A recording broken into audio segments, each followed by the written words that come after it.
So I just got done watching Chris Eubank Jr. versus Conor Benn, and I have to say that was probably one of the best fights I've ever seen in a long time. Boxing or UFC or MMA, anything. What an absolute fucking war. And I know I gave Conor Benn a lot of shit, all right, because I don't like the guy. I think he's a scumbag. But one thing I cannot deny is the guy's talent. The guy looked really, really good tonight, going up 2 weight classes. Still looked just as fast, just as powerful, just as dangerous as he always does against Chris Eubank Jr. All right, it was a really good fight. Conor Benn looked sharp at the start, really, really winning those early rounds, in my opinion.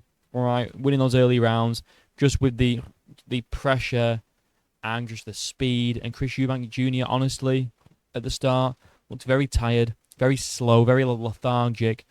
Probably due to the rehydration clause. Okay, let's be honest. If Chris Eubank Jr. was fully hydrated and at a healthy weight, like his how fighters should, I think rehydration clause shouldn't even be a thing. It shouldn't even be a thing. It's so dangerous. But if Chris Eubank Jr. was at full health, that fight wouldn't have been as close because it was really, really close. A really, really close fight. I had it a draw or at the very least Chris Eubank Jr. by 1 round. I did not have it 116, 112. I did not have it 8 rounds to 4. I did not have Chris Eubank Jr. winning 8 rounds. I didn't. I didn't win like six, you know, again 6 or 7, something like that. Well, not even. I don't know. I had him basically a draw or Chris Eubank Jr. by like 1 round. That's pretty much how I had it scored. Not by 4 though. Either way, it was such a good fight from start to finish, non-stop action. There was moments where Chris Eubank was getting rocked. Conor was landing some hefty shot. I think Chris Eubank got rocked like 1 or 2 times. All right. Then Chris Eubank Jr. in the last, mate, that 12th round is just what boxing and fighting's all about. Wearing your heart on your sleeve, going out on your shield. I mean, no one got knocked out, but damn, nearly. Chris Eubank Jr. came back and fucking rocked Conor Benn. Nearly had him out of there in round 12. Just unbelievable. From start to finish. And you know what else was really nice to see? Chris Eubank Jr. accompanied by Chris Eubank Sr. After all the drama that they've had, after all the fallouts, all the shit that they've been through, Chris Eubank Sr. turned up to this fight and was in his son's corner. Such a fucking nice moment. And you know what? I think that gave Chris the extra boost he needed. Because I'm telling you now, if Chris Eubank Jr. was healthy, that wouldn't have gone the full 12. If that's how close it was with a rehydration clause, I would love to see this fight without one. That's all I'm saying. I'm not trying to discredit how Conor Benn did. He did really, really, really well in that fight. Unbelievably well. I would not have been mad at a draw, to be honest. It would have set up the rematch nicely, all right? But now I think because Chris Eubank Jr. won this fight, they're going to renegotiate, take out that rehydration clause, man. Because like I said, Chris looked slow. Chris looked lethargic. He looked less powerful. I feel like if that clause wasn't in there, Chris would have been a lot quicker, a lot more snappy with his punches. Because I was watching the first few rounds thinking, damn, man, Chris is looking slow. Chris is looking really, really slow, and Conor Benn might just do this and clip him and catch him, because he was evading a lot of Chris's punches and just coming in, swinging and banging and landing. And Conor Benn did exactly what I thought he would do, to be honest. Start off very high pressure, coming out swinging. All right, I'm trying to put it on Chris, trying to get it out there early. And I thought that might slow him down in later rounds, and it absolutely did. Chris Eubank Jr., too experienced. All right, Conor Benn just wanted to get him out there. But it was another bum to add to his record. All right. They could just knock out in a round or two. No. This is Chris Eubank Chris Eubank Jr. we're talking about. All right. He's good, and he's experienced. And that experience showed. And I just want to say that referee, right, was targeting Chris Eubank Jr. the whole fight. It wasn't anything like it. Neither, like, they'd clinch up. Neither of them had let go. And he'd only tell Chris Eubank Jr. off. He'd be like, listen here, Chris, you better fucking do it.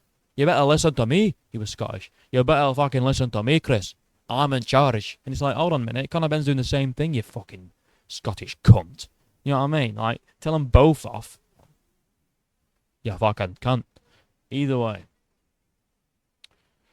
I'm just glad that the villain didn't win. You know, in the UFC we see it too many times. You know, we have John Jones running the muck on everyone. Beating everyone. The villain always wins. Not this time, Conor Benn. Alright, let me just zoom in for you real quick. Not this time. The PD cheat doesn't win. The PD cheat doesn't win this time. He got humbled. Maybe instead of eating eggs, you need to eat some humble pie. Alright? Put down those eggs. Take this slice of humble pie. Get it down your gob. Get it down your fucking gob, mate. I know Conor Benn is not going to take this loss well. He's going to be salty as fuck. He's going to claim that he won the fight. I thought I won that fight. Eddie's going to be like, I thought he won that fight. He didn't win the fight. I wouldn't have been mad if Chris Eubank didn't win the fight. I thought it was very, very close. Could have gone either way. I had it leaning towards Chris mostly. But a draw, I'd have been like, okay, whatever. But bottom line is, regardless of the outcome, guys, if you don't watch boxing, you need to watch this fight. Like, a lot of my channel, well, all my channel is MMA. You're all MMA fans, right? And I get it.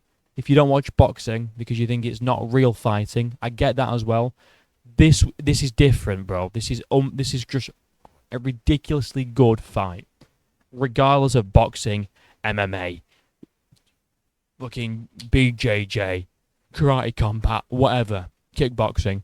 This is just a good, solid scrap. And everyone should see it. Probably one of the best boxing matches I've seen. To be honest with you, it was that good.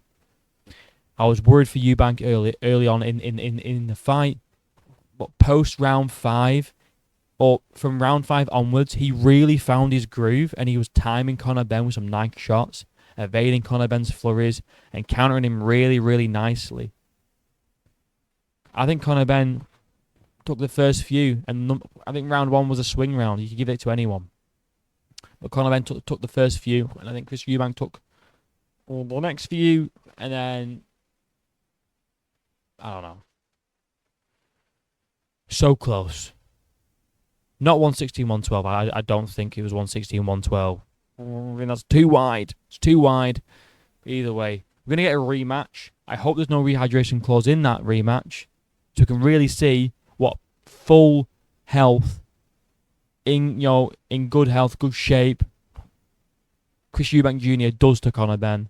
He needs knocking down a peg or two. Alright, he's humbling. I can't wait to see that rematch. If it's anything like this first fight, God, I'm going to cream all my own face. And like and subscribe. Links are down below. Till next time, I'll see you in a bit. Reaction to Gary and Protez coming in like 7 hours, I guess. Stay tuned. Goodbye.